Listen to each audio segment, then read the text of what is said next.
क्षमा बुझ जाए तो जल सकती है, क्षमा बुझ जाए तो जल सकती है, कश्ती किसी तूफान में फंसी हो तो निकल सकती है। क्षमा बुझ जाए तो जल सकती है, कश्ती किसी तूफान में फंसी हो तो निकल सकती है। उम्मीद न छोड़, इरादे न बदल, जिंदगी किसी पल भी बदल सकती है। नमस्कार, सत श्री अकाल, सलाम, दिस इज अमित कपूर। दोस्तों, आज मैं आपके सामने एक ऐसे टॉपिक के ऊपर बात करने वाला हूं जो कि बहुत ही सेंसिटिव टॉपिक है। देखिए, बहुत सारे लोग कंसल्ट करते हैं by the grace of God, तो उनके हॉरोस्कोप में मुझे बहुत कुछ रिसर्च करने को मिलता है। और एस्ट्रोलॉजी का मैं स्टूडेंट हूं और एस्ट्रोलॉजी पे मैं रिसर्च कर रहा हूं पिछले 20-22 सालों से, और रेगुलर कुछ ना कुछ नया सीखता हूं मैं। अगर किससे मुलाकात होती है, कोई कंसल्ट करता है तो भी, किससे मुलाकात होती है तो भी, कोई एस्ट्रोलॉजी के लिए मिलता है तो भी, कोई ट्रैवल करते हुए मिलता है, बातचीत होती तो भी, तो मैं देखता हूं कि महादशा अपना रोल निभाती है, ट्रांजिट अपना रोल निभाते हैं, लेकिन प्लेसमेंट ऑफ द प्लैनेट अपना रोल निभाते हैं। उनमें से एक ऐसा कंजक्शन है, अगर आपके बर्थ चार्ट में वो कंजक्शन है, और वो कंजक्शन अगर डिग्रीकली 7 डिग्री से लेकर 12 डिग्री के बीच में है, तो आपकी जिंदगी में चाहे एग्जाल्टेड प्लैनेट की महादशा आ जाए, चाहे आपकी जिंदगी में किसी वेल प्लेस्ड प्लैनेट की महादशा आ जाए, लेकिन वो कंजक्शन की वजह से आपकी लाइफ में स्ट्रगल जो होगी वो बनी रहेगी।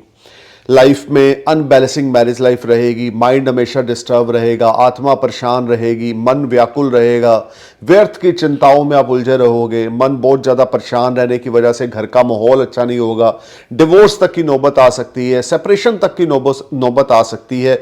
जिन 2 प्लैनेट्स के कंजक्शन के बारे में, युति के बारे में मैं बात करने जा रहा हूँ, अगर वो आपके बर्थ चार्ट के फर्स्ट हाउस में है, 7th हाउस में है, 5th हाउस में है, 9th हाउस में है, तो आपको लाइफ में बहुत ज़्यादा अनबैलेंसिंग सिचुएशंस देखनी पड़ेंगी। होल लाइफ आपको अनबैलेंसिंग लाइफ आप देखेंगे कि कोई 6 महीने अच्छे लग गए, you earn lot of good money, उसके बाद 6 महीने आपके ऊपर डेब्ट्स हो गए, मतलब कि स्टेबिलिटी ऑफ लाइफ नहीं होगी, आपके ड्रीम्स और डिजायर्स उस तरह से फुलफिल नहीं होंगे अगर सूर्य और चंद्रमा की युति इकट्ठी होगी। अब आप ये सुनकर आप हैरान होंगे, क्योंकि सूर्य चंद्रमा तो परम मित्र हैं, ग्रुप ए के प्लैनेट्स हैं, यानी कि दोनों फ्रेंडली प्लैनेट्स हैं, और चंद्रमा तो वैसे भी जो प्रकाश रात को करते हैं वो सूर्य की रोशनी के कारण, यानी सूर्य से उधार लेकर ही वो रात को शाइन करते हैं। तो कहने का मतलब ये है कि फिर ऐसा क्यों, वो मैं आपको इसलिए बताना चाहूँगा। अगर आपका जन्म अमावस का है, अगर आपका जन्म अमावस का है, सूर्य चंद्रमा इकट्ठे होंगे, तो नेचुरल है आपका बर्थ अमावस का होगा, तो you will see lot of up and down in your personal life as well as professional life. काबिलियत की आपके अंदर कोई कमी नहीं होगी, इंटेलिजेंसी की आपके अंदर कोई कमी नहीं होगी, लेकिन उसके बावजूद भाग्य का सहारा आपको ज़्यादा अच्छा नहीं मिलेगा, क्योंकि आपका बर्थ अमावस का है। जिन लोगों के बर्थ चार्ट में सूर्य चंद्र का कंजक्शन, यानी कि सूर्य चंद्रमा की युति फर्स्ट हाउस में है, वो सारी जिंदगी कंफ्यूज रहते हैं, वो सारी जिंदगी परेशान रहते हैं, उनका हार्डवर्क बहुत ज़्यादा उनको लाइफ में करना पड़ता है, और उस हार्डवर्क के रिजल्ट्स वैसे नहीं मिलते जैसे वो चाहते हैं। मैंने अपने पर्सनल लाइफ में, अपने प्रैक्टिस में एस्ट्रोलॉजी की ये चीज़ को मेन स्टडी किया है कि जो कंजक्शन है प्लैनेट्स की, वो बहुत बड़ा रोल अदा करती है। अब अगर फर्स्ट हाउस में ही सूर्य चंद्रमा हो, अब आप तो सोचेंगे पहले घर में सूर्य है तो ऐसे बंदे की तो समाज में इज्जत बड़ी होनी चाहिए, दैट आई एग्री, लेकिन चंद्रमा साथ में होने की वजह से जो अमावस का बर्थ है उसका, उस वजह से उसको उस तरह की इज्जत नहीं मिलेगी जो वो डिजर्व करता है। अगर सपोज करें आपका, फॉर एग्जांपल मैं आपको देता हूं, आपका एरिस असेंडेंस है, आपका सूर्य और चंद्रमा लगन में है, ठीक है, और साथ में समझ ले केतु भी है, या राहु 7th हाउस में है, और आपके ऊपर सूर्य की महादशा चल रही है, एग्जाल्टेड सूर्य की, आपके लिए 5th लॉर्ड होकर फर्स्ट हाउस में प्लेस्ड है, और उसकी सूर्य की महादशा चल रही है। आप कामयाबी आपको हासिल होगी, लेकिन उस तरह से नहीं होगी जो आप डिजर्व करते हो।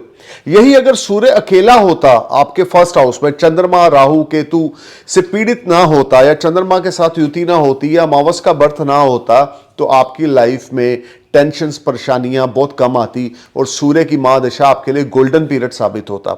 लेकिन सूर्य चंद्रमा की युति की वजह से आपका मन बड़ा उतावला रहेगा, परेशान रहेगा, आप 15 दिन तो महीने में बहुत अच्छा अपने आप को फील करेंगे, बड़ी पॉजिटिविटी फील करेंगे, बहुत ज्यादा आप प्लानिंग्स करेंगे, मैं ये कर लूं, मैं वो कर लूं, मैं ऐसे कर लूँ, मैं वैसे कर लूँ, अपनी इन्वेस्टमेंट्स को ऐसे इंप्रूव करूँ, अपने फाइनेंस को ऐसे इंप्रूव करूँ, अपनी जॉब में ये परफॉर्मेंस करके दिखाऊंगा, मैं अपने सीनियर के लिए ये करूँगा, उसके लिए ये करूँगा, एफर्ट्स करूँगा। लेकिन 15 दिन महीने के ऐसे आएंगे जब आप बिल्कुल टेंशन डिप्रेशन में चले जाएंगे, नर्वस हो जाएंगे, अनस्टेबल हो जाएंगे, माइंड आपका डिस्टर्ब रहेगा और हार्डवर्क आप बहुत ज़्यादा करेंगे, रिजल्ट्स नहीं मिलेंगे, जिससे आप डिसहार्टेड हो जाएंगे। सूर्य चंद्रमा की युति वाले लोग, मैं दोबारा रिपीट करूंगा, फर्स्ट हाउस में, फिफ्थ हाउस में, सेवंथ हाउस में या नाइन्थ हाउस में अनस्टेबल लाइफ देती है। अगर अफेयर है तो वो सक्सेसफुल नहीं हो पाता, वो शादी में कन्वर्ट नहीं हो पाता। अगर हो भी गया, सपोज करें सूर्य चंद्रमा आपके पंचम भाव में है और शुक्र स्ट्रांग है, उसके ऊपर कोई मैलेफिक प्लैनेट का एस्पेक्ट नहीं है, या मंगल के साथ युति नहीं है, या आप मांगलिक भी नहीं हो, तो आपका जो लव अफेयर है, सपोज करें वो शादी में कन्वर्ट हो गया, आपका सूर्य चंद्रमा फिफ्थ हाउस में है, लेकिन उसके बावजूद आपकी मैरिज लाइफ में उस तरह की स्टेबिलिटी नहीं आएगी, आपकी मैरिज लाइफ में उस तरह के रिजल्ट्स आपको नहीं मिलेंगे जैसे आप डिजर्व करते हो या जैसी आप सोच रखते हो। आपको बच्चे की पैदाइश होने में बड़ी प्रॉब्लम आएगी क्योंकि फिफ्थ हाउस में सूर्य चंद्रमा की युति है। आपकी एजुकेशन में बड़ी प्रॉब्लम आएगी, रुक रुक के आप एजुकेशन करोगे या आपका फोकस आपकी स्टडी में नहीं रहेगा। सूर्य चंद्रमा का कंजक्शन देखें, इनकी युति जो है, ये दो फ्रेंडली प्लैनेट हैं, इसमें कोई दो राय नहीं है। और चंद्रमा तो वैसे ही जो रोशनी देते हैं रात को, वो सूर्य से उधार लेकर देते हैं, यानी कि सूर्य जो हैं वो बहुत बड़ा रोल अदा करते हैं, आपकी आत्मा को रिप्रेजेंट करते हैं, और चंद्रमा मन को रिप्रेजेंट करते हैं। और जिन लोगों का अमावस का बर्थ होता है, यानी कि सूर्य चंद्रमा इकट्ठे हों, इन लोगों की ज़िंदगी में इनकी आत्मा यानी कि इनकी सोल और इनका जो मन है वो एक पॉजिटिव थॉट्स के साथ नहीं चलता।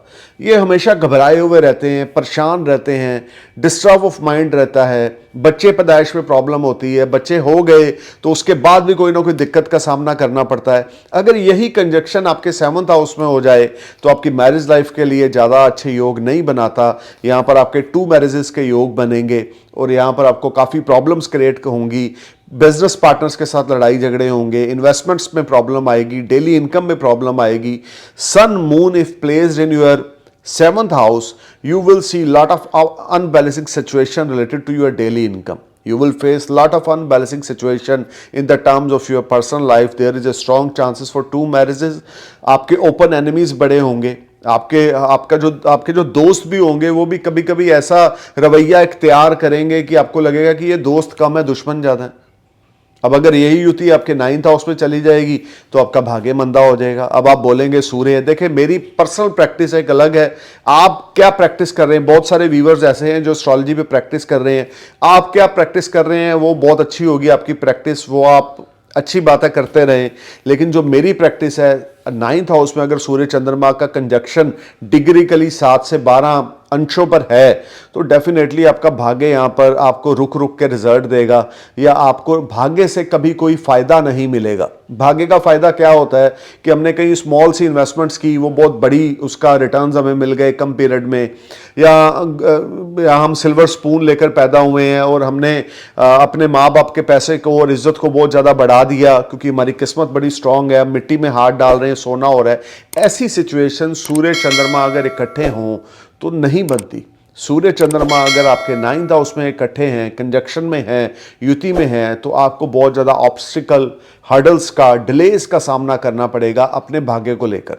आपका भाग्य मंदा रहेगा, मन परेशान रहेगा, मन उतावला रहेगा। इसके अलावा आप अपने रिलीजियन को सही तरीके से फॉलो नहीं कर पाएंगे।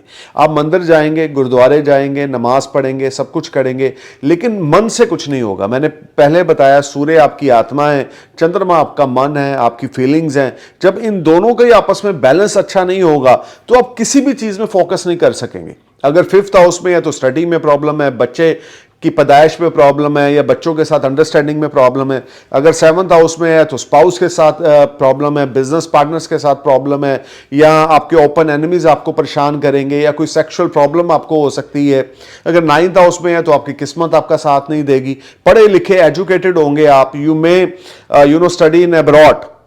अगर सूर्य चंद्रमा 9th हाउस में है, आप हायर एजुकेशन के लिए फॉरेन चले जाएंगे, बहुत अच्छी तालीम हासिल करेंगे, लेकिन उसके बावजूद जो सक्सेस रेशियो होगी, मैं यहां पर बात कर रहा हूं आपकी कामयाबी की, मैं यहां पर बात कर रहा हूं आपकी हाइट ऑफ सक्सेस की। उसमें आपको उस तरह के रिजल्ट्स नहीं मिलेंगे जो आप डिजर्व करते हो। आप देखेंगे कि जो आपसे कम पढ़े लिखे लोग थे या कम एक्सपीरियंस वाले लोग थे, वो आपसे ज़्यादा आगे जा रहे हैं क्योंकि उनके प्लैनेट्स अच्छे हैं, और आपके प्लैनेट्स में सूर्य चंद्रमा की युति होने की वजह से आपकी लाइफ स्टैंड बाय हुई पड़ी है कि आप एक ही तरह की इनकम पिछले 5 सालों से कमा रहे हो, 3 सालों से कमा रहे हो, खा रहे हो और सो रहे हो, लेकिन जो सक्सेस, हाइट ऑफ सक्सेस है, वो आपको नसीब नहीं हो रही क्योंकि सूर्य चंद्रमा आपके 9th हाउस में है। और हाइट ऑफ सक्सेस उसको नसीब होती है जिसका 9th हाउस है, 11th हाउस स्ट्रांग और अमावस का बर्थ ना हो। अमावस का बर्थ होना अपने आप में ही एक बहुत ज़्यादा बड़ी नेगेटिविटी है इन द टर्म्स ऑफ, आप समझ के चले, मेंटल पीस। ऐसे लोगों के अंदर मेंटल पीस बहुत ज़्यादा कम देखा जाता है, डिस्टर्बेंस ऑफ माइंड रहता है, डिप्रेशन, टेंशन, एंग्जाइटी रहती है।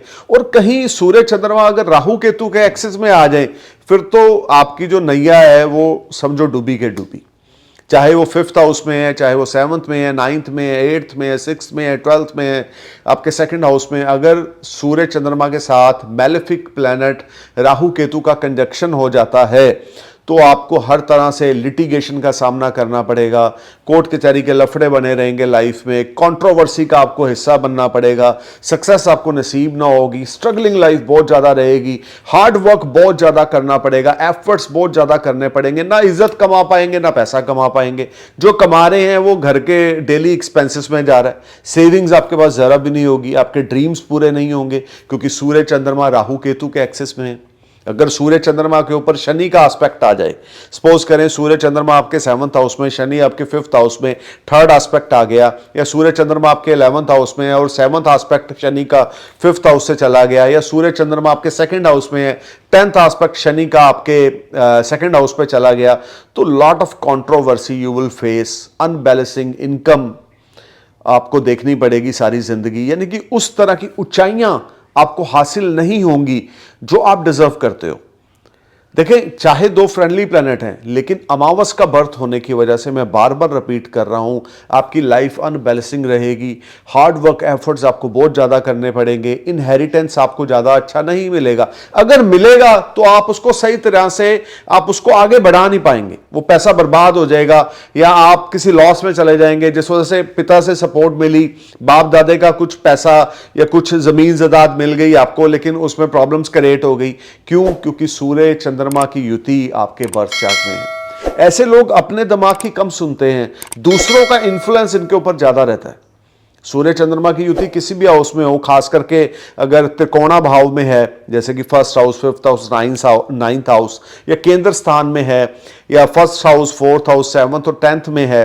अगर 4th हाउस में है तो घर का माहौल बड़ा खराब रहेगा, घर में आपके जो आपकी डीलिंग्स होंगी आपके मदर के साथ या आपके फैमिली मेंबर्स के साथ ज़्यादा अच्छी नहीं होंगी, आपको घर से दूर जाकर कहीं काम करना पड़ेगा, बर्थ लैंड से दूर जाकर आप ज़्यादा सक्सेसफुल हो जाएंगे अगर सूर्य चंद्रमा आपके 4th हाउस में। हालांकि चंद्रमा 4th हाउस के कारक प्लैनेट भी हैं, लेकिन अमावस का बर्थ, फिर मैं रिपीट कर रहा हूं, प्लैनेट्स का कंजक्शन एक अलग चीज़ है, अमावस का बर्थ होना एक अलग चीज़ है। तो 4th हाउस में अगर होगा तो मदर की हेल्थ भी इफेक्टेड होगी, मदर के साथ खटपट रहेगी, घर का माहौल अच्छा नहीं रहेगा, mental peace, inner peace missing रहेगा, फाइनेंसेस ज़्यादा अच्छे नहीं रहेंगे, हिडन सेविंग्स ज़्यादा अच्छी नहीं रहेंगी, लर्निंग आप बहुत करना चाहेंगे लेकिन कर नहीं पाएंगे। यही युति अगर 10th हाउस में होगी सूर्य चंद्रमा की, तो आपका जो कर्म होगा, यानी जो आपका कार्य व्यवसाय होगा, उसमें स्टेबिलिटी ना होगी, you will face lot of up and down. और अगर इन प्लैनेट्स के ऊपर राहु केतु का एस्पेक्ट है या कंजक्शन हो गया राहु केतु का साथ में, तो फिर तो कॉम्प्लिकेशंस और ज्यादा बढ़ जाएंगी आपकी प्रोफेशनल लाइफ में। हार्डवर्क ही हार्डवर्क सारी जिंदगी आप करते रहेंगे, चाहे किसी भी प्लैनेट की महादशा आ जाए, चाहे लगन लॉर्ड की भी महादशा आ जाए, तो बेटरमेंट तो होगी, लेकिन कितनी होगी? 25%, 30%। अचीवमेंट उस तरह से नहीं मिलेंगी जो आप डिजर्व करते हो, बेटरमेंट उस तरह से नहीं होगी जो आपको लगेगा कि यार मेरे ऊपर मंगल की, अब मेरा एरीज असेंडेंस है, मंगल मेरा एग्जाल्टेड है, उसकी महादशा आ रही है, तो मेरे को डेफिनेटली यहां पर रिजल्ट मिलेंगे। लेकिन अगर अमावस का बर्थ है, सूर्य चंद्रमा अगर इकट्ठे हैं, तो वो रिजल्ट मात्र 25 या 30% आपको मिलेंगे। और अगर सूर्य चंद्रमा की युति नहीं है और सूर्य अलग बैठे हैं, चंद्रमा अलग हाउस में है, या आपका शुक्ल पक्ष का जन्म है, तो आपके ऊपर अगर लगन लॉर्ड मार्स की महादशा आ जाए, वो चाहे एग्जाल्टेड है, वो चाहे किसी भी हाउस में है, यू विल मिट lot of money, name, fame, prosperity, your all dreams and desires will be fulfil, you will enjoy lot of comforts, क्योंकि सूर्य चंद्रमा इकट्ठे नहीं है। देखें, कुंडली में, हॉरोस्कोप में, बर्थ चार्ट में सूर्य चंद्रमा का बहुत बड़ा रोल है। आप वैदिक एस्ट्रोलॉजी पकड़ लें तो भी, वेस्टर्न एस्ट्रोलॉजी पकड़ लें तो भी, सूर्य चंद्रमा, मैं बार बार रिपीट कर रहा हूं, सूर्य आपकी सोल है, आपकी आत्मा है, आपकी सोल कितनी प्योर है उसे हम सूर्य से पता लगता है। चंद्रमा आपके मन के फीलिंग्स है, आपके अरमान हैं, आपकी विशेस हैं, आपकी थॉट्स हैं, आप दुनिया को किस नजरिए से देख रहे हैं, चंद्रमा है। और इन दोनों की अगर युति हो जाएगी तो फिर प्रॉब्लम्स क्रिएट होंगी। और वैसे भी अगर हम नेचर की बात करें, सूर्य एक आग का गोला है, चंद्रमा जल तत्व है, इन दोनों का मिलाप अगर अमावस के रात को, अमावस के दिन में आपका जन्म हुआ है या अमावस की रात को आपका जन्म हुआ है, तो आपकी लाइफ में बहुत ज़्यादा कॉम्प्लिकेशंस, बहुत ज़्यादा हर्डल्स, बहुत ज़्यादा परेशानियां आपको फेस करनी पड़ेंगी। खास करके उस हाउस से रिलेटेड जिस हाउस में सूर्य चंद्रमा की युति है, जिस हाउस में आपका अमावस का बर्थ हुआ और सूर्य चंद्रमा जिस हाउस में प्लेस्ड होंगे, उस हाउस से रिलेटेड आपको ज़्यादा तकलीफ़ें सहनी पड़ेंगी। अगर लगन में है तो इज्जत नहीं बढ़ेगी आपकी, कभी भी इज्जत के ऊपर क्वेश्चन मार्क बनता रहेगा, आपको जलील होना पड़ेगा, आपकी बेइज्जती होगी समाज में, या आपके हाथों से कुछ ऐसे नेगेटिव कार्य हो जाएंगे। कर रहे हैं आप अच्छा जा रहे हो, लेकिन हो बुरा रहा है, तो इस वजह से आप कॉम्प्लिकेशंस का हिस्सा बन रहे हो, क्योंकि सूर्य चंद्रमा का कंजक्शन है आपके चार्ट में। So guys, you need to know where sun and moon plays in your birth chart. क्या आपका अमावस का जन्म है, क्या आपका शुक्ल पक्ष का जन्म है, क्या सूर्य जो है, चंद्रमा जो है, वो सूर्य से अगले 7 घरों में है या पिछले 7 घरों में है, या सूर्य चंद्रमा की युति है आपके बर्थ चार्ट में। देखिए, astrology play a big role, planets play a big role, specially sun and moon, that both planet play a big role on human life. आपकी जिंदगी का, दुनिया को देखने का नजरिया, आपकी जिंदगी में किस तरह से आपको रिजल्ट्स मिलेंगे, कितने एफर्ट्स आपके स्वीट सक्सेस में कन्वर्ट होंगे, ये सब कुछ आपके सूर्य चंद्रमा की प्लेसमेंट से कैलकुलेट किया जाएगा। कितनी मन की शांति मिलेगी। मैंने बहुत सारे ऐसे लोग देखे हैं, वो चाहे एक गरीब फैमिली से बिलोंग करते हैं, लेकिन उनका मन बड़ा शांत है। They are satisfied whatever they have. उनको कोई मोह नहीं है माया से, उनको कोई मोह नहीं है लग्जरी से। दे आर सेटिस्फाइड बिकॉज उनका सन स्ट्रांग है, उनका चंद्रमा स्ट्रांग है। तो जिन लोगों का सूर्य चंद्रमा स्ट्रांग होता है ना, वो मन से हमेशा खुश होंगे, उनको कभी किसी से जेलस नहीं होगा। और जिनका अमावस का जन्म होगा, वो कभी भी खुश नहीं होंगे। कुछ ना कुछ अप एंड डाउन रहेगा। मैं 2 साल पहले यहां पर था, आज मैं डाउन हो गया हूं, या आज मैं यहां पर हूं, अप हो गया हूं, यानी कि अनस्टेबिलिटी रहेगी। So guys, you need to know where sun and moon plays in your birth chart. Do you have a Amavas birth? Do you have sun moon conjunction in your birth chart? If you have that type of conjunction, you will definitely face a lot of unbalancing situation in your personal life as well as professional life, and your mental stability will be missing because sun moon conjunction is not very promising in the terms of your peaceful life or happy life. So stay cool, man. Thank you for watching my video. I really appreciate for your love and response. I really appreciate, and lots of love from my side. Namaskar, Sat Sri Akal, Salam, Jai Hind.